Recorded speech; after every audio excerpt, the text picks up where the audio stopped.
indicators of gut imbalance. How do you know when your gut is out of balance? How do you know when your gut is not supporting a healthy lifestyle? Yeah. Right? So I went to a UT game with some friends a while back. And interestingly, people all in the health and wellness. Phil Phails for you.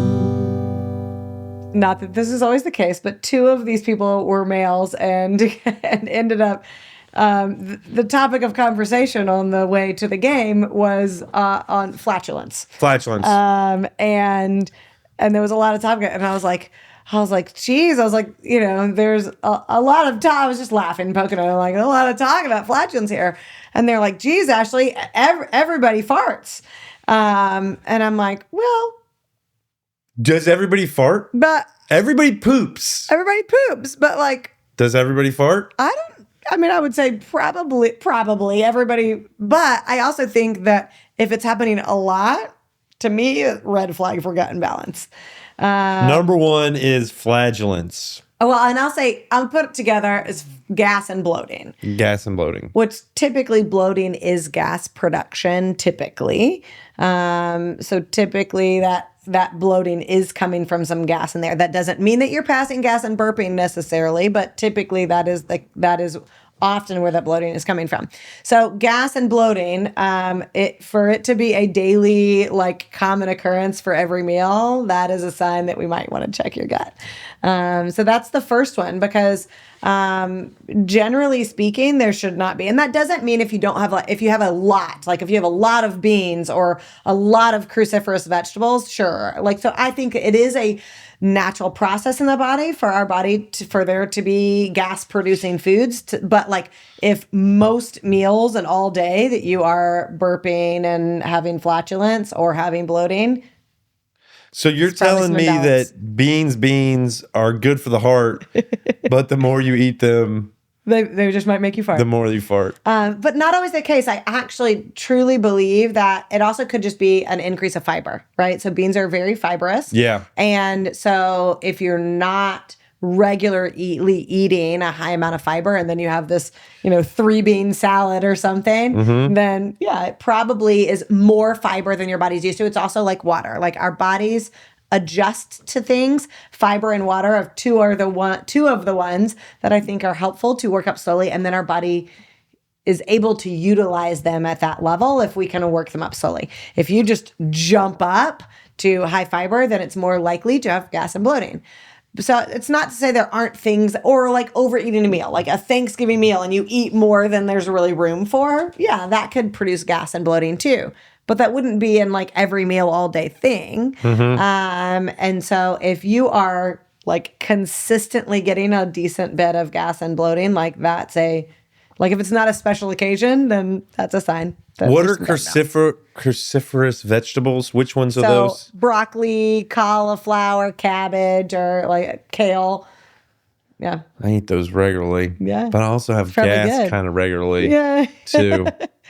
We're going to talk about GI tract. We're going to talk about GI tract maps. GI map. At some point in this discussion, and I'm going to ask all my listeners to donate so that I can get one done.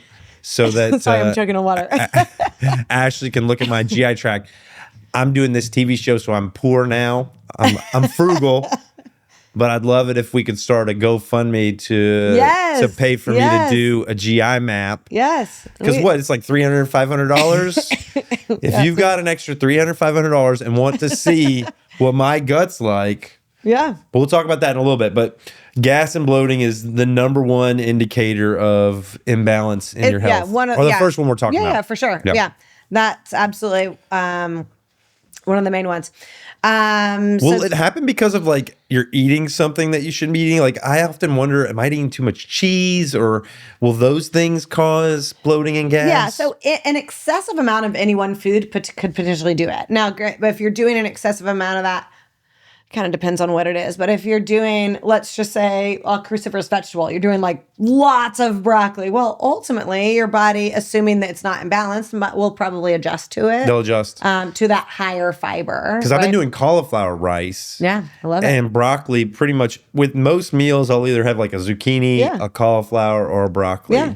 With almost everyone. Yeah. And chia seeds every day, all day. Yeah, like I do chia seeds multiple times a day. I didn't realize they were so good. They are. But now I know. And they're good for fiber. So yeah, gas and bloating. Number 2. I think diarrhea, constipation. Was that? I think that was. We wrote diarrhea and constipation. So. Which is your motility, too fast motility and too slow motility. Yeah. So I would say first thing, if you're constipated, the first thing is make sure you're drinking enough water, right? So like potentially that doesn't mean just because you're constipated doesn't mean you necessarily have a full imbalance or we need to do a GI map. But if you have regular diarrhea and or constipation, so some people can go in and out of them, like having some diarrhea and some constipation, like really, that especially if you're having both, it's for sure. If you're like swinging from one to the other, and your hydration isn't swinging with it, then yes, I would say that is a big sign. And there's lots of like bacteria overgrowths and imbalances that can lend toward one or the other or both. Okay. Constipation. How many times should we be pooping every day? 1 to 3 is where 1 to 3, and that depends on how much you're eating. Probably. It depends on how much you're eating. It depends on how much fiber you're eating, and obviously if you're drinking enough water to support how much fiber you're drinking and your food and waste. It also may depend a little on your toxin load and stuff like that. So like what you're surrounded. So like somebody who is exposed to a lot more toxins, their body might process that. Might have more to process. Heck yeah. Or depending on what they're eating, right? Like eating a lot more processed foods or fast foods, of course, will influence that. But I would say, generally speaking, if you think that you're eating a pretty balanced diet and you have a lot of constipation, a lot of diarrhea, or swinging from one to the other. Like so constipation is not pooping in how long? Like if you haven't pooped in... Well, constipation could be as simple as not having a smooth and easy bowel movement. It's about the experience of the movement. Or like, a lot of people describe it as like hard pellets, or like you can tell that you need to have a bowel movement, but the dryness of the poop, or like the dryness of it. If it's hurting your butt, it feels like it's in there and it's not coming. Your butthole hurts afterwards. Potentially, I'm just gonna say it. I don't know. I don't know if there's a YouTube word for that, but or like pellets, right? Like if you're like a rabbit. If it's not like coming in a in a log, formed, soft and formed is what we want to go for. Formed means like it's a tube. Not forced. It's a tube. Yeah, and you don't want to have to try too hard. Yeah. It needs to come out. It should come out relatively easy. Yep. Soft and formed. Okay. And then the other side is like too soft. It's too soft, too quick, and too soft. Too much and that doesn't mean all water either. Like I said, the ideal. Sorry to talk about all the poop, guys. I'm talking about is soft and formed. Like that is ideal. Not a lot of effort. Comes relatively easy. I would say anywhere from like 1 to after each main meal, and it didn't have directly after, but like generally speaking, 1 to 3 times a day is a good amount. Mm-hmm. Yeah. So if you're swinging from diarrhea to constipation or either one of these for too long, when do you know? Is diarrhea or constipation a normal part of life, or is anytime you experience one or other? I'd say it's normal in terms of sickness or medication and stuff. Well, I guess that's the other thing. Like if you know that like you're on a medication that like induces constipation, well, okay, different thing, right? Yeah. Although that also might mean that medication might influence your microbiome, so potentially, right? Or it is, right? Because we're constipated for a reason here. Yeah.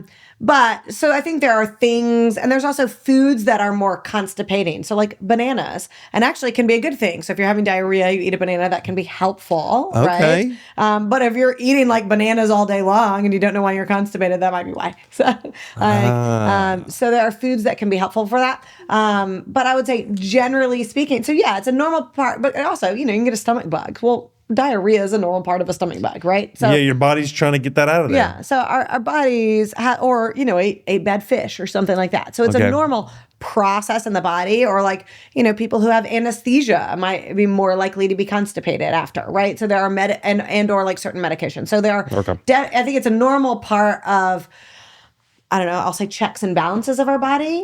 But if you're living in that space, like not like a week I might have gotten a sickness, or not I'm on a new medication, but like I don't understand like this, then it's probably worth checking out. Yeah, you've got an imbalance. Number 3. You remember what it was? What was number 3? We said brain fog. Yeah, brain fog. Again, so many things can lead to brain fog, right? I mean, like stress could lead to brain fog. What the heck is brain fog? That's a great question. Brain fog. I think of brain fog as you're not, well, for all my women out there, like pregnancy brain is brain fog. No, but. Because I got ADHD. Sometimes I'll walk into a room and I'm like, why did I even come in here? Right. Well, like, what was I even doing? Right. I've got some. Is it like too much of that? It's like without of that. I think it's accessing knowledge that you have, right? So, and on a regular basis, I mean, I also agree. I can also walk in a room like, why am I here, right? Yeah. But it's more like you had your keys 2 seconds ago and maybe don't have 10,000 things on your brain, but you're like, or maybe do, I don't know, but it's like, where did I put my keys? But yeah, it's like not being able to access the word. And of course, there's so many things that can lead to that, right? Like being stressed or too busy or too much on your plate or, whatever, or not enough sleep. Of course, there's lots of things that can lead to that. Right. And so I don't know that one by itself is one that I would like leave by itself, but I do think that especially in conjunction, and I'll even say maybe like brain fog and fatigue. I don't think that was on our list, so we could kind of lump those together. Yeah. That together is, maybe not like alone by itself. Oh, you have brain fog and fatigue. Like, let's do a GI map. However, if you're kind of trying to figure out like why my body doesn't quite feel good, I think a GI map is a beautiful place to start because the gut is so influential to so many parts of your body and how you feel, and your brain and all of that. And so, yeah, I mean, obviously, if you can afford it and you have lots of fatigue and brain fog, I would absolutely throw a GI map in there because I think there's a good piece of that in there. So, yeah. So basically your brain not working quite as well, right? So brain fog and fatigue can lean in that. It's just like, okay, like where did I put my keys? Like what did I bring my groceries in to the house? Like whatever. So that's what I think of as brain fog. Well, it's not full access to a well-functioning brain. Does this lead us to that discussion about the brain, your gut being like your second brain? I think it's a good time to think about that. So when your gut is imbalanced, and again, imbalance can be a bacteria overgrowth or like not enough of the healthy bacteria. It could be having a parasite. It could be having a pathogen. Like there's a lot of layers to what that can look like. But when your gut is imbalanced, it is very common for your brain not to work as well. It is our second brain because we're not able, when it's imbalanced, we're not able to absorb nutrients or all of our nutrients that we need for our processes to work. And our brain, we notice the most, right? Like it's our center of everything. That's the command center. Yeah. And so when you're not getting enough water and nutrients and all of those things to the brain, then yeah, it's not functioning. Our synapses aren't firing as well. So more likely to have fatigue and brain fog.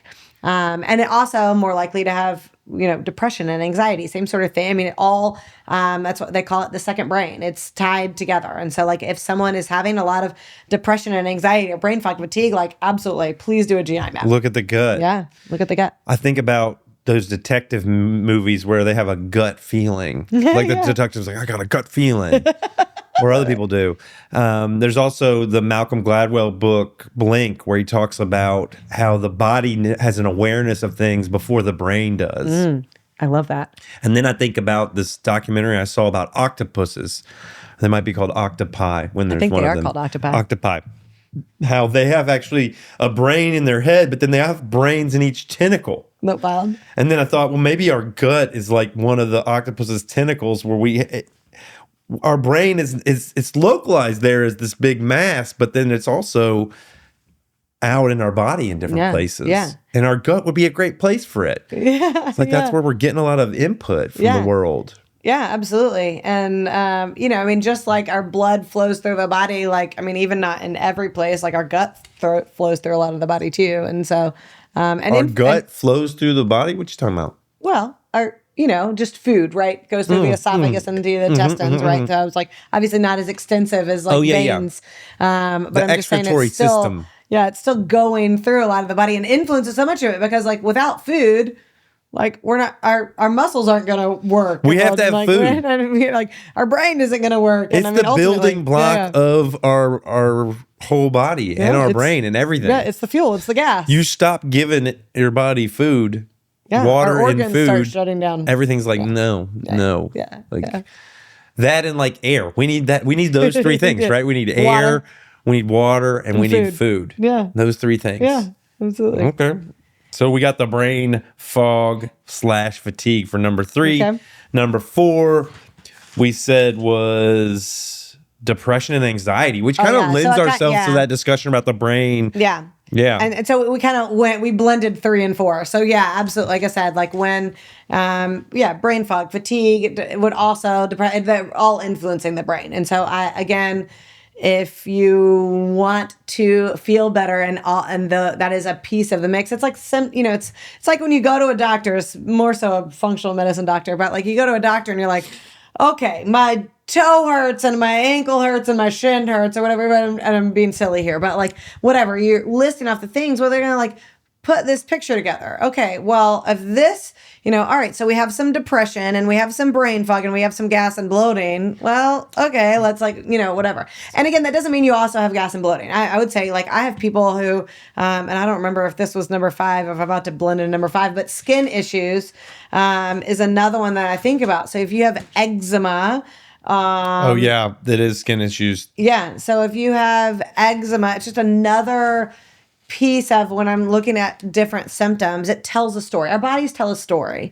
And so maybe by itself, of course, you could have depression by itself, but if you have depression or anxiety, I would check the gut. What if this is a relatively simple fix instead of antidepressants or instead of like, not that I would ever dissuade somebody from binging meditations, but if you're binging meditations to try to like feel functional because of your depression and anxiety or whatever, isn't it worth looking to see if you could just create some balance to the gut? And maybe that would you say simple fix, but like food is so tough.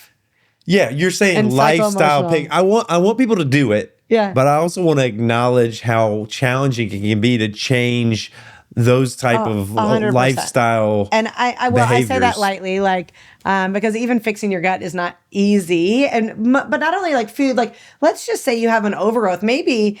Obviously, yes, how you're eating influences your gut health, right? But let's just say you're a good eater, like you feel really good. You're like, I'm a healthy eater. Yeah. But your gut's imbalanced, maybe from the past, maybe from antibiotic use. I'll mention a list of some other things too, a quick list. But like maybe your gut is, I lost my train of thought. I don't know what I was saying. We were talking about anxiety and depression and how it would be easier to, Yeah. So maybe you're eating really healthy, but your gut's imbalanced for any other number of reasons. And so then healing your gut might be taking certain herbs to like kill off the overgrowth. And so like I will say that also can be expensive. So that's the potentially easy if we can, kill some overgrowth or rebalance the gut, which may not be food, but I do think they all go together. I think you need diet. I think lifestyle is important, and then obviously treating what you find. Right. So on a quick tangent here before my brain forgets it. Yeah. I was gonna say the things probably I don't know. I'm gonna rattle them off 3 to 5 things. List within a list, y'all. List within a list. What's this list? This list are the things that can create gut imbalance. Okay. So poor diet. Poor diet. Antibiotic use. Antibiotics. High stress. High stress Is probably really number one. Have you ever felt it? Number one, honestly, number one. I find stress. High stress is probably one of the number one things that throw out gut balance.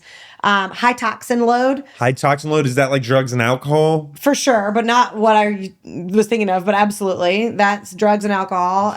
It can also be products that you use on your hair and your face. Ooh. It could be breathing in exhaust. It could be living next to a power plant. Okay. Our bodies are made to detox naturally, but that can build up over time. Okay.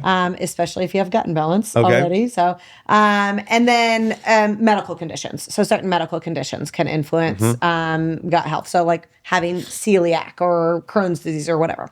And so, but yeah, I would say number one on there is stress. I already said number one on there is stress. Antibiotics, another one. So like if you've been through a lot and taken frequent antibiotics, it destroys your microbiome. And then, yeah, I mean, I listed all the others, but like then high toxin load, medical conditions. What was the other one I missed?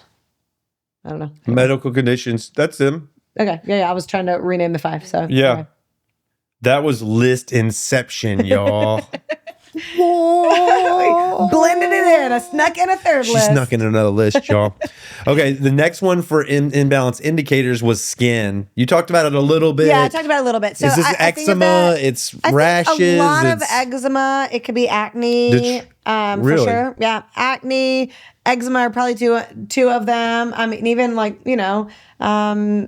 psoriasis and rosacea and stuff like that. So like there's really any of that can so stem folks are like going to dermatologists when they might get as much value going to see a gut specialist or both potentially. Absolutely. I mean, I know this is my area, but I would say if you can, then start with the gut because potentially that would clear everything up in and of itself. And probably other things gut too. And diet, right? Gut, diet, hydration, right? Oh yeah, and then would heal other things too. So I would say it's a good place to start, but maybe in the process you want to see a dermatologist to get some, instant relief potentially. Right. And also, of course, there's possibility to have other things. But like, so my son, for example, when he was born, he had terrible cradle cap, like really, really bad cradle cap, but he was cradle cap. I'm like, yeah, babies get cradle cap, right? Yeah.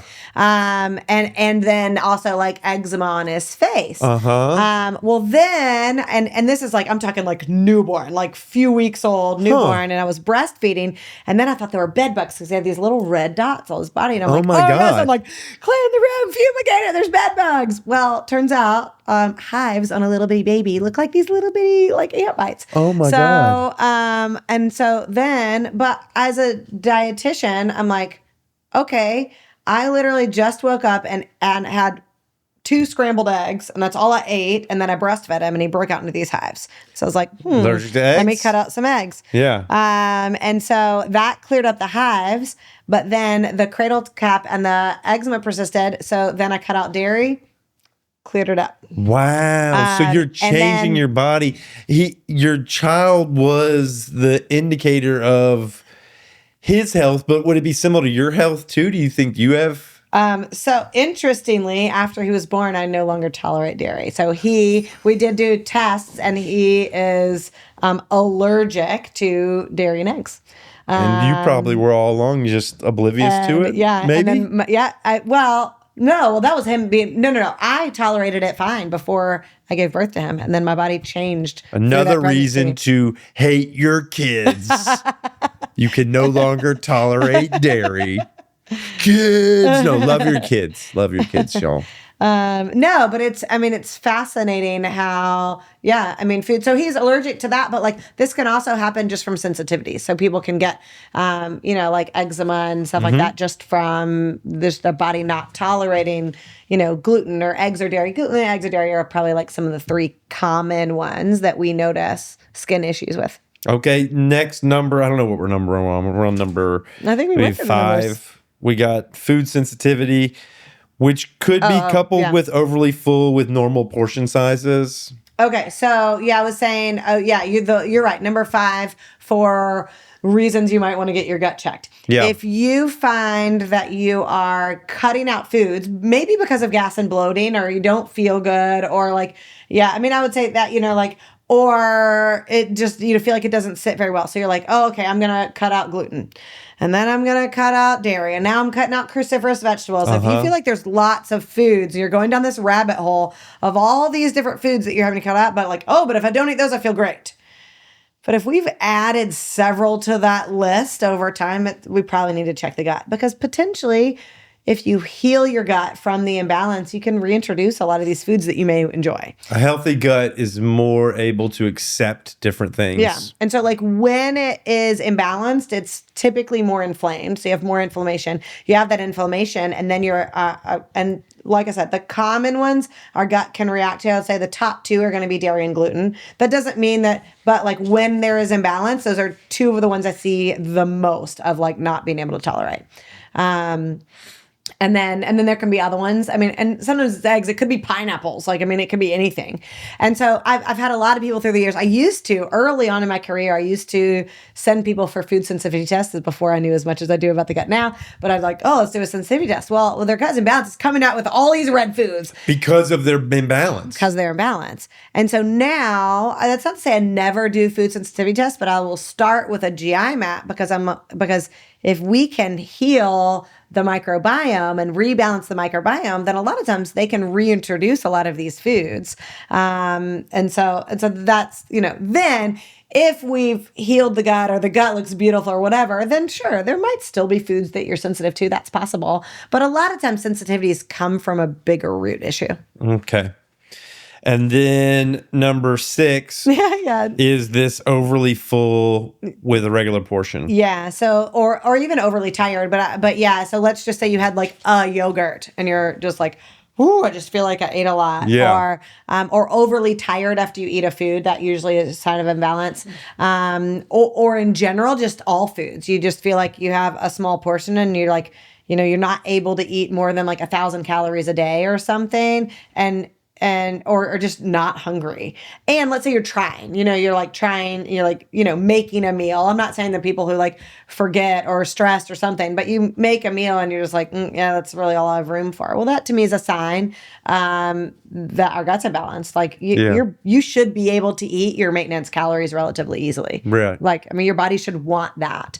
Just to go on that, so maintenance calories are calories that your body needs to stay at the health and weight and for your organs and body to work optimally. So for your heart and lungs and digestion to work optimally, for you to have energy, for your brain to have energy, and for you to maintain your weight where it is. Is that the resting metabolic rate? I think, you're thinking like BMR. Typically, actually, your BMR is what you need, that's your lowest amount of calories your body needs to work optimally, but that might be closer to a deficit. That might be like you could lose weight on that, but it's a lower, but it's the lowest amount for you to like work optimally and not be sacrificing the health of your organs. Yeah, okay. Which like digestion is one of the first to go. So let's just say you're eating below your BMR. So I'm just making this up. Let's just say your BMR is 1,500, which is probably more, but I'm just saying, let's just say it's 1,500. And you're eating 1,000 calories a day, well, your body's going to sacrifice something. And typically, like digestion is one of the first ones to go. So I will say, let's just, and also it'll probably create imbalance in your gut. But that's one of the things that's going to slow down because your body's protecting itself. It's like, okay, we need the heart to have enough. We need the brain to have enough. So it's going to send the calories to the more important organs, basically. Gotcha. But generally speaking, if you feel like you're trying and you're like, oh, I just like my body doesn't need very much.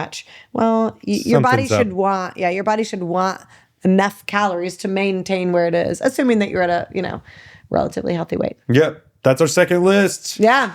Our second list. Check and check. Technically our third because we snuck one in there. Yeah, you snuck a list in. But yeah, that's our third list. Second, whatever. Yeah. And that was indicators of gut imbalance being gas and bloating, diarrhea and constipation, brain fog / depression, anxiety, kind of emotional fallout from that you're experiencing, skin issues, food sensitivities, and overly full with normal portions or overly fatigued with normal portions. Yeah.